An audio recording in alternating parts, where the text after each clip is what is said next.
ตอนนี้ท่านโยใช้โดรนในการกวาดนะครับทำความสะอาดถนนภายในวัดครับจริงไม่เชื่อดูเห็นไหมสะอาดเลยเนี่ยเทคโนโลยีใหม่ถ้าตัวโตๆน่าจะเหมือนกับฮอมันปลิวไปเลย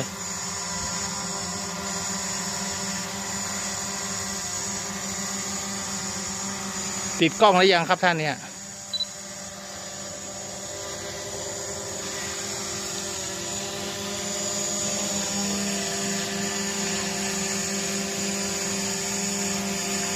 พรุ่งนี้จะเป็นวันBeginning Dayของวัดฝายหินนะครับวันที่19ก็จะมีหน่วยงานต่างๆไม่ว่ามหาวิทยาลัยเชียงใหม่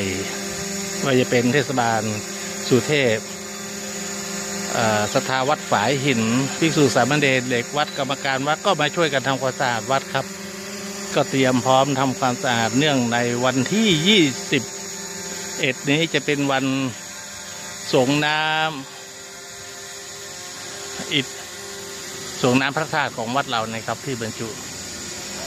อัฐิของครูบาโสภาพระภัสราสังฆปราโมทย์ครับขึ้นไปแล้วก็จะใช้โดรนนี้นะครับบันทึกภาพนะในการที่หน่วยงานต่างๆและชาวบ้านคณะศรัทธามาช่วยกันทำความสะอาดวัดวันพรุ่งนี้นะครับก็เตรียมพร้อมหลายอย่างฝนตกต่อเนื่องกันมาหลายวันครับก็ตอนนี้ฟ้าสว่างแล้วครับเนี่ย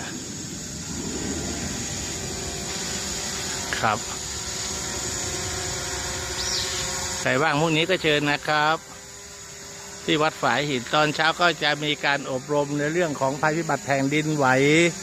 เรื่องการดับเพลิงและอุบัติเหตุอุบัติภัยต่างๆจากเทศบาลสุเทพนะครับที่ศาลาวัดฝายหินหลังจากที่อบรมความรู้เรื่องนี้แล้วก็จะได้มาทำความสะอาดวัดแล้วก็ทานข้าวกลางวันด้วยกันครับ